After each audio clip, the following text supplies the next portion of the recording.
Olá, meus queridos alunos, Escola Bíblica Dominical, se iniciando nesse momento a aula do grupo de adolescentes.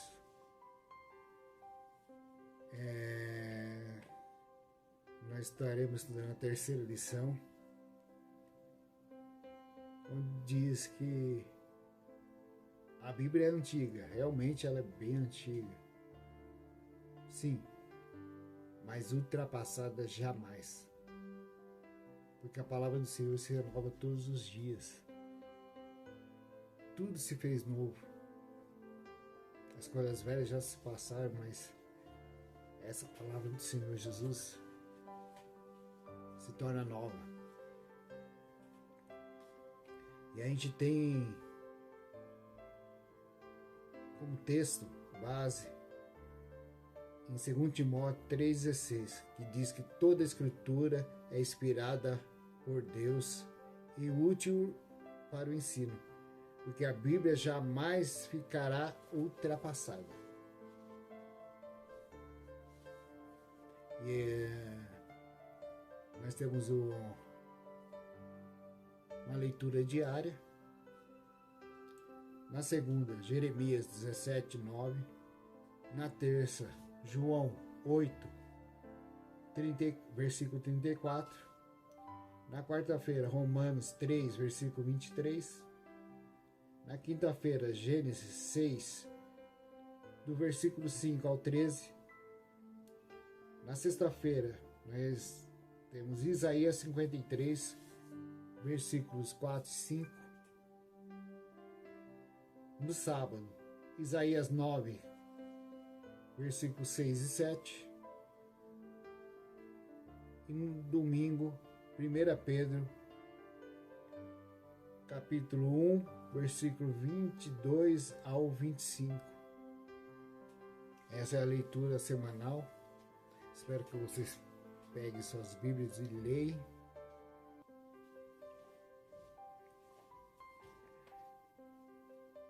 Certamente a Bíblia é um livro muito antigo. Diversos dos seus escritos datam de 1000 anos antes de Cristo até 1500 antes de Cristo. Os livros mais recentes foram escritos ainda no primeiro século depois de Cristo, até 95 depois de Cristo, 95 anos depois de Cristo. Muitas vezes essas informações podem nos levar a pensar: um livro tão antigo pode ser atual? Será que a Bíblia, por ter sido escrita há tanto tempo, não se tornou um livro ultrapassado? O que a Bíblia tem a ver com o ser humano de hoje, inclusive comigo ou com você? Quais os assuntos ela trata para que comprovam que não está ultrapassada? A gente vai ver os assuntos que ela trata e comprova. Olha bem, ela está tratando e comprovando que não é ultrapassada. A Bíblia jamais ficará ultrapassada. Em primeiro lugar, porque ela é a palavra de Deus e, como vimos na lição passada, e o Deus eterno não muda, nem envelhece. Ele conhece a natureza do homem e registrou nas Escrituras verdades que falam ao coração de todos os homens, de todas as épocas. Por isso, a Bíblia fala ainda mais hoje a todos aqueles que abrem os ouvidos e o coração para ouvir a voz de Deus. É bem profundo isso aqui. Hoje, eu vejo que a palavra do Senhor, ela tem realmente transformado, ela consegue transformar ainda o coração. É diferente de um livro de história. Já passou. A história teve um começo, teve um meio, tem um fim. E a gente vemos que a palavra de Deus ela não tem fim. Porque mesmo que quando chegamos no último capítulo de Apocalipse, a palavra vai dizer que a gente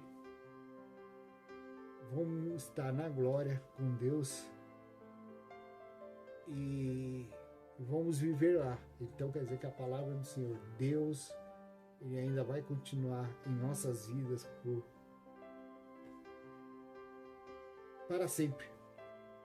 Não terá mais duração, mas nós estaremos lá com Ele, louvando, exaltando, engrandecendo com todos os salvos em Cristo. Aqui diz o alvo. Ao estudar essa lição, o aluno se tornará capaz de crer que a Bíblia é a verdadeira e é a verdade de Deus a todas as pessoas, não importa a época, e reconhecer que ela fala assuntos essenciais à vida humana. Admitir que a pior doença do ser humano é o pecado. Compreender que todos os males provêm do pecado dos homens. Ao abrir o coração para Jesus, ciente de que Ele é a única cura para o pecado, e decidir ter vida saudável através da leitura e prática da verdade da Bíblia.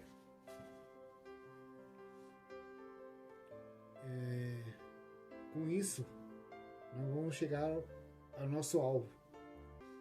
A palavra Bíblia vem da palavra grega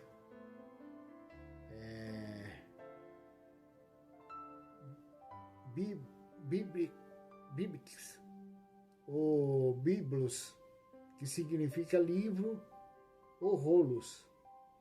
A gente vemos que pergaminhos, antigamente, somente a gente vai ver nos livros, os vídeos de Jesus, os filmes que foram feitos, a gente vê aqueles papiros todos enrolados, pergaminhos enrolados, tudo ali escrito, a Bíblia escrita ali através daqueles papéis, daqueles rolos. A Bíblia começou a ser escrita por volta de 1500 a.C. e foi constituída em aproximadamente 95 anos depois de Cristo.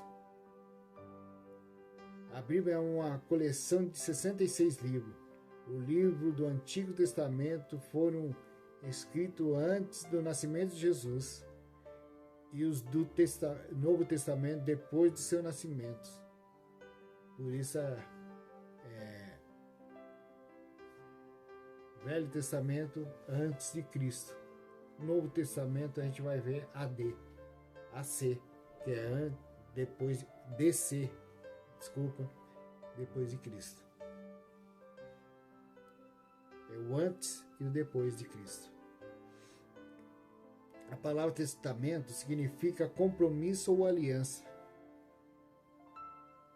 Jesus firmou uma aliança comigo, com você. Ele tem um compromisso comigo. Nós temos um compromisso com Ele. Será que então temos compromisso com Ele? Sendo compromissado com Ele?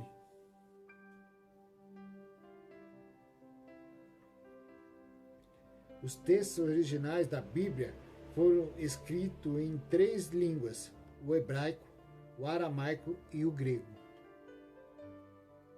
Ferreira de Almeida, em 1753, foi impressa a primeira versão completa da Bíblia em português.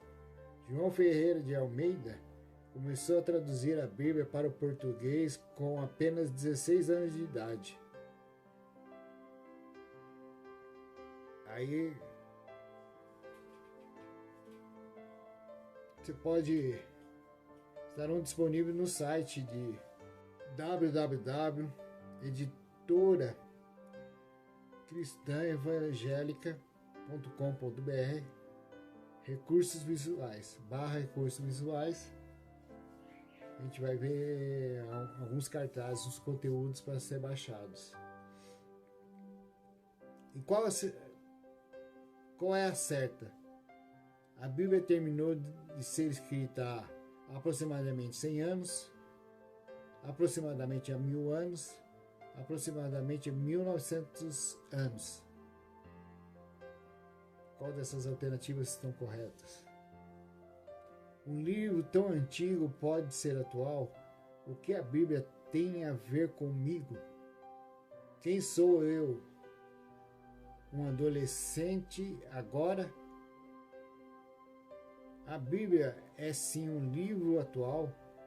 Ela ainda fala às pessoas de hoje porque trata de 3 assuntos essenciais da vida humana. Vamos conhecê-los? O primeiro, a pior, doença. O homem da antiguidade não é igual ao ser humano de hoje. O tempo passou, o jeito de vestir, de falar e de até pensar mudou. Mas até que ponto pessoas mudaram? Em que o ser humano mudou de lá para cá? E no que será que ele continua mesmo? Quanta mudança! Eu lembro que no meu tempo de adolescente, de jovens, era muito diferente dos dias de hoje. Nós não tinha essa facilidade, essa ferramenta chamada internet. A gente não tinha o celular que nós temos hoje. O computador que praticamente hoje em dia, se a gente for analisar num contexto geral, já está ultrapassado porque a gente já temos um smartphone com Android, com um Apple, o que for. Às vezes com tanta capacidade que às vezes só num toque a gente descobre muitas coisas. Na minha época já era diferente, a gente tinha, se a gente quisesse saber alguma coisa, principalmente trabalho de escola, a gente ia à biblioteca, pegar livros para ler, às vezes ficava lá horas e horas escrevendo. Eu te pergunto, como é o seu andar na rua hoje? Quem são seus amigos? Porque eu vejo que aquele ditado popular que diz: me diga com quem andas que eu direi quem és, não ficou ultrapassado também não.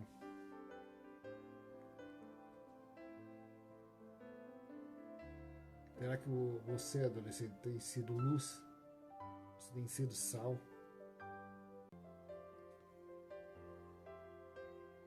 E a gente vê na palavra do Senhor que muitos morreram para que essa palavra, para que o Evangelho chegasse até nós.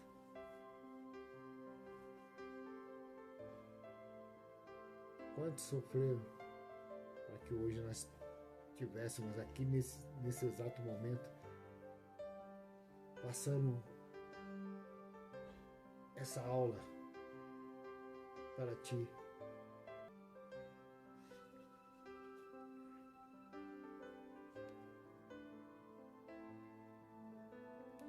A Bíblia tem tudo a ver com você. A palavra de Deus é para você, para hoje, para aqui, agora. A Bíblia é um livro atual. Ela ainda fala de pessoas que hoje, porque trata de 3 assuntos essenciais. A vida humana, vamos conhecer. O pior seria a doença.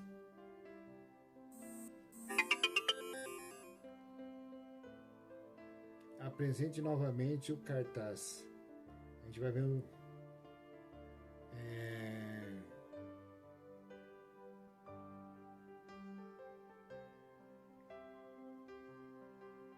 a gente vai ver aqui embaixo que tem umas perguntas. E mais uma vez eu vou esperar aguardando a resposta de vocês. Qual o principal problema do ser humano? A destruição da camada de ozônio, a fome no mundo, a violência ou o pecado. Jeremias 17, versículo 19. Como é o coração do homem? O coração do homem é puro e bom,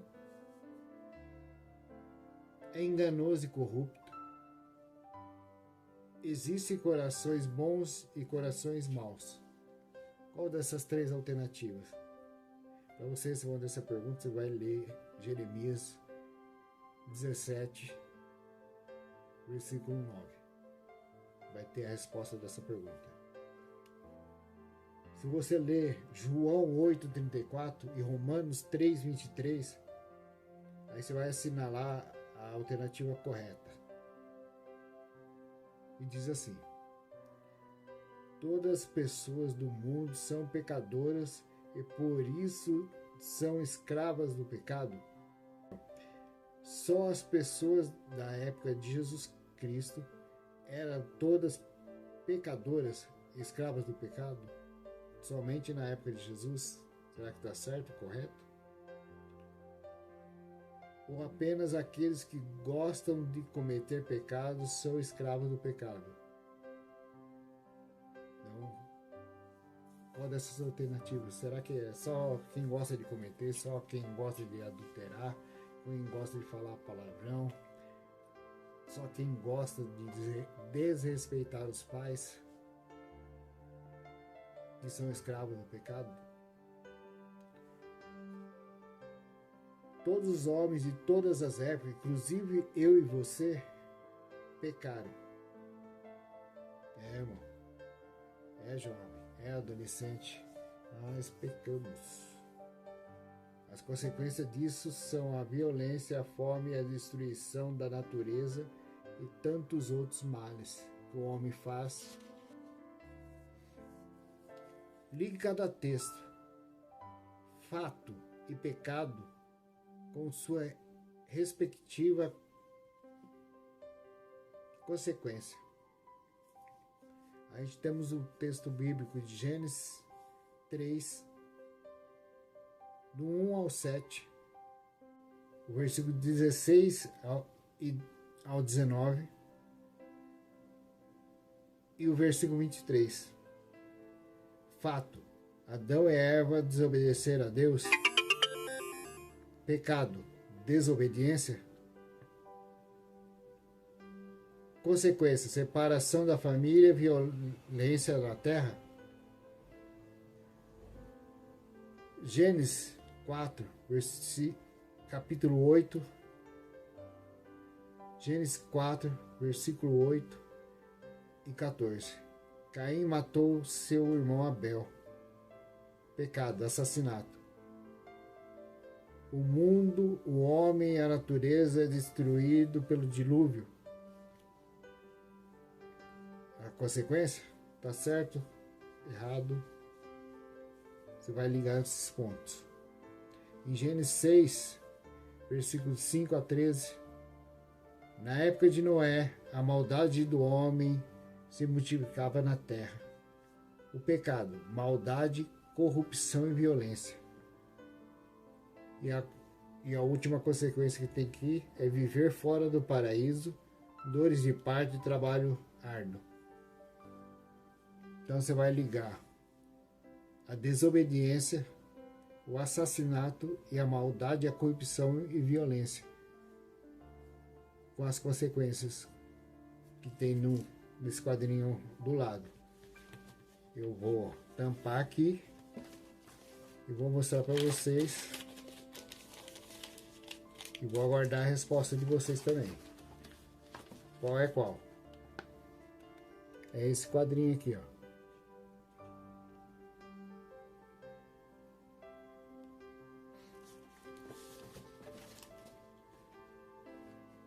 Deus deu ao ser humano um mundo perfeito.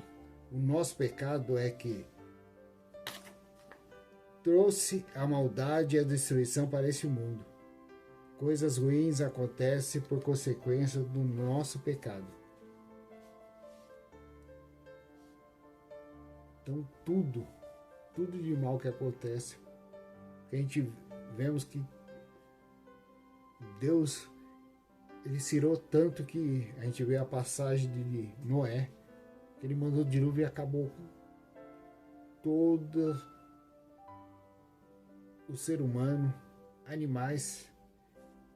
Ele só preservou o casal, um par de cada animal e a família de Noé. Mas com isso tudo, após o dilúvio, o pecado ainda começou a se alastrar novamente. Por isso Jesus veio. Porque Deus já tinha destruído a terra, entanto que ele fez uma aliança com o homem através do arco-íris. E hoje em dia foi usurpado. O arco-íris simboliza a aliança que Deus fez com o homem para nós cristãos. A Bíblia é um livro que fala sobre a pior doença do ser humano, o pecado. 2. A única cura. O coração do ser humano sempre foi tão enganoso que a humanidade escreveu sua história procurando inúmeros remédios para resolver os seus males, menos o remédio de Deus. Muita gente procura tantas alternativas e se esquece da melhor. Esquece do melhor remédio, do melhor doutor, do melhor em tudo, da melhor excelência que é Jesus Cristo.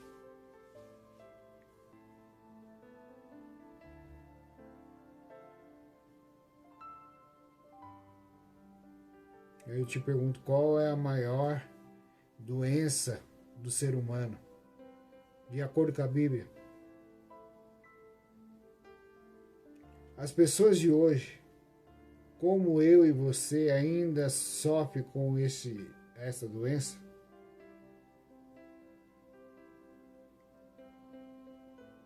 Estamos todos doentes do que precisamos.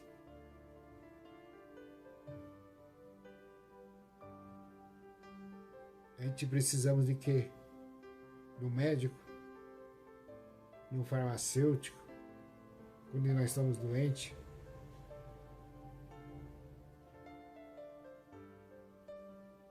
Ou a gente precisamos ser curados? Vamos ler Isaías 53, versículo 4 e 5.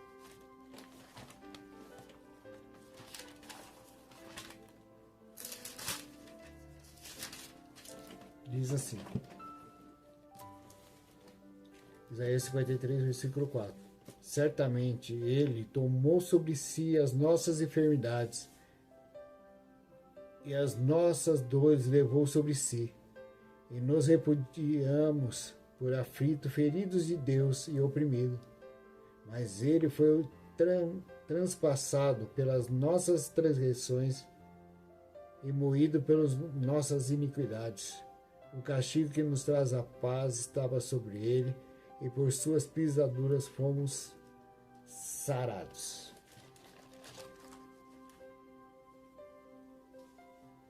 Quer ser curado, sarado do seu pecado? Primeiro nós temos que confessar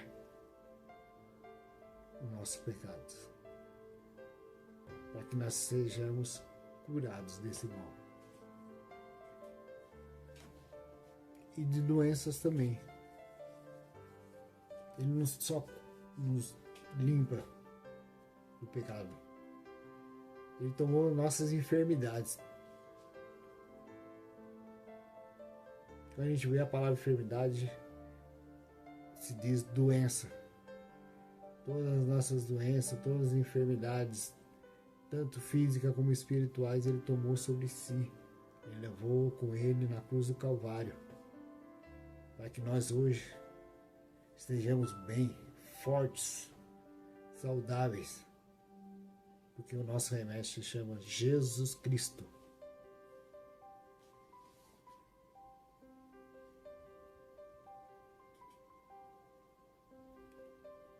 e venho aqui estimular vocês a estarem desenhando uma cena da crucificação de Cristo. Isso seria feito em sala, mas como eu estou passando esse vídeo para vocês, vocês terão tempo para simular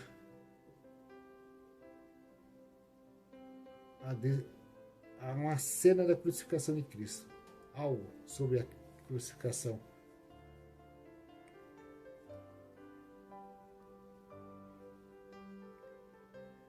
Em Isaías, a gente 53, de 1 a 14, a gente vai ver do sacrifício expiatório de Jesus Cristo.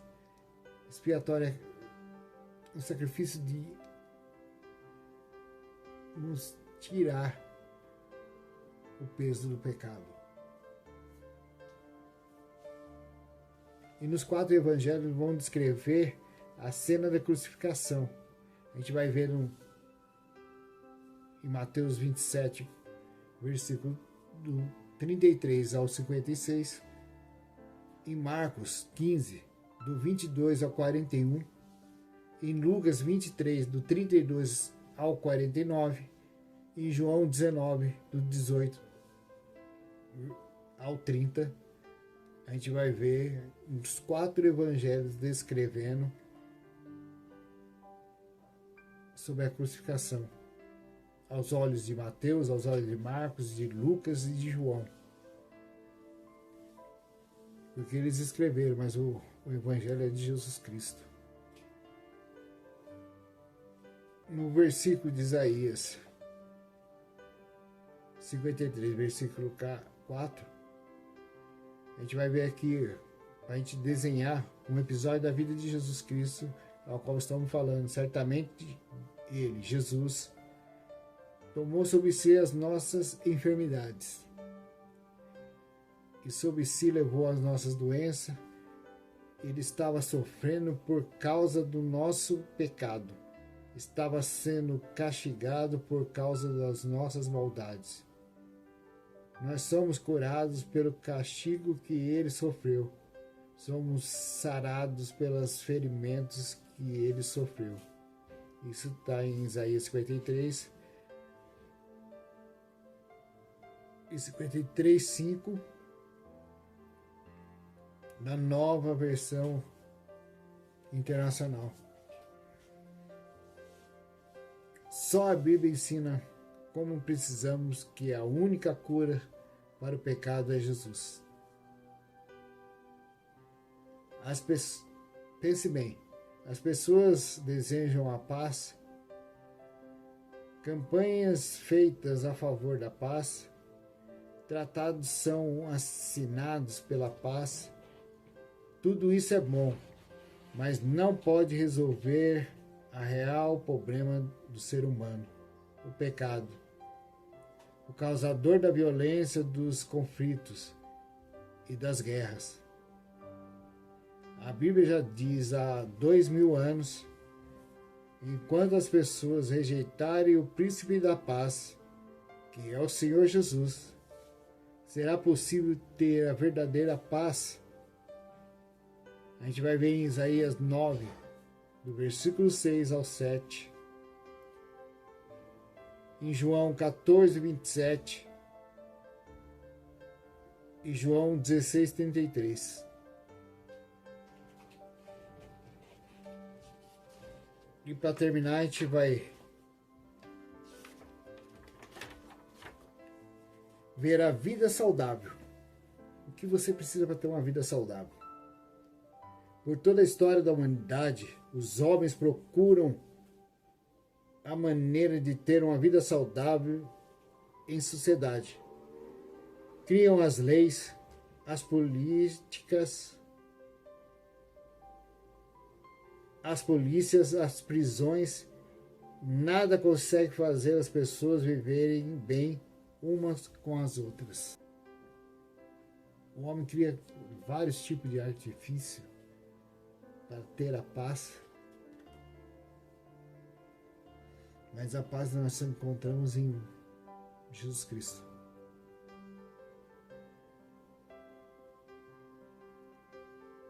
Porque a gente vemos muitas pessoas que não são cristãs, que vivem angustiada, vive cheio de problema, devido ao fardo do pecado em suas costas ainda. Como a gente leu em Isaías, que ele tomou sobre si todas as nossas enfermidades, todos os nossos pecados, ele levou sobre si. Então, o fardo que estava nas minhas costas, nas tuas costas, Jesus pegou e tomou para si. A hora da mudança, hein? 3 palavrinhas só. A primeira, admitir que sua pior doença é ter coração pecador. Nós devemos admitir que nosso coração é pecador. 2. Confessar a Jesus Cristo como seu Senhor e Salvador para ser curado dos seus pecados. Um dia eu fiz esse gesto de levantar minha mão para aceitar a Jesus como único e suficiente Salvador. Só dessa forma. Primeiro nós temos que convidar, aceitar Ele entrar em nossas vidas. E segundo, sermos batizados. Para que nós tornamos uma nova criatura, uma nova pessoa, totalmente transformada pelo sangue e pela água do batismo. E obedecer a palavra de Deus para poder ter vida saudável. Só temos vida saudável quando obedecemos o que está na palavra.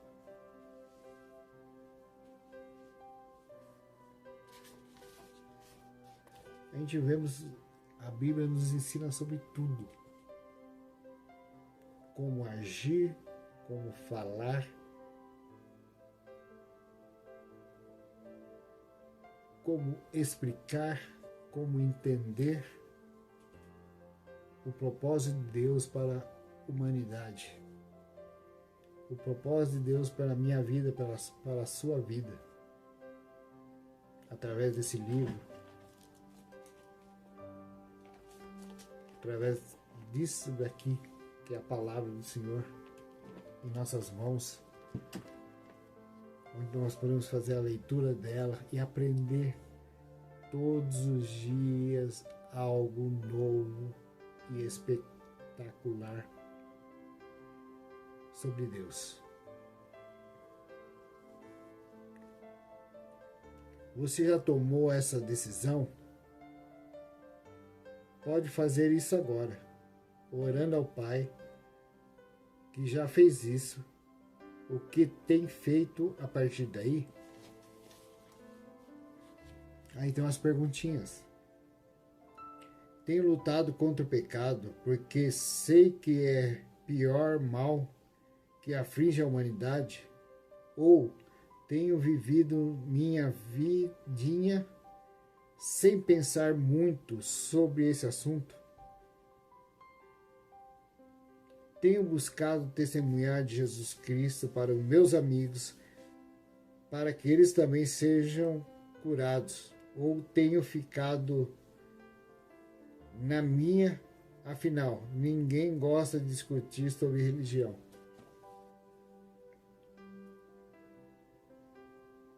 Você tem lutado contra o pecado, porque sabe que é o pior mal que aflige a humanidade?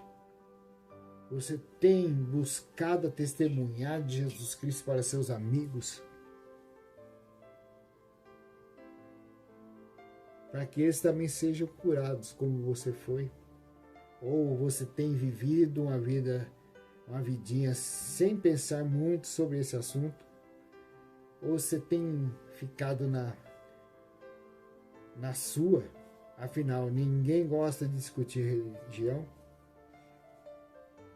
Ou se você tem se esforçado para aprender e praticar tudo que está escrito na Bíblia.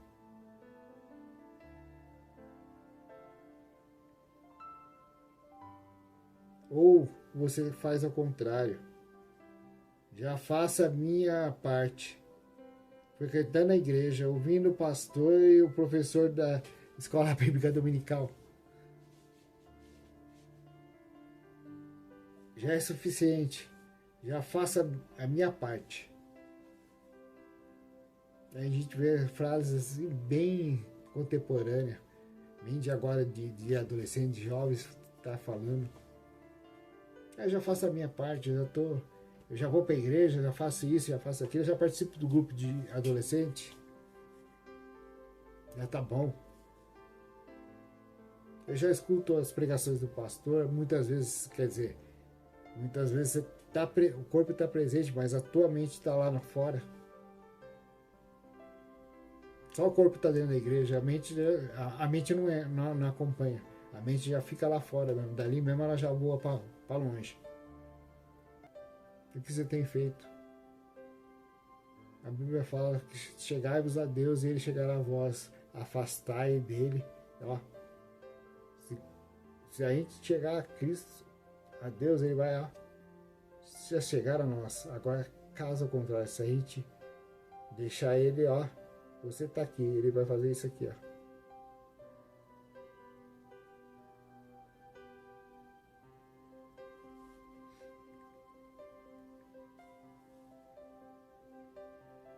A gente sabe que a Bíblia é composta de 66 livros, 39 do Antigo Testamento e 27 do Novo Testamento.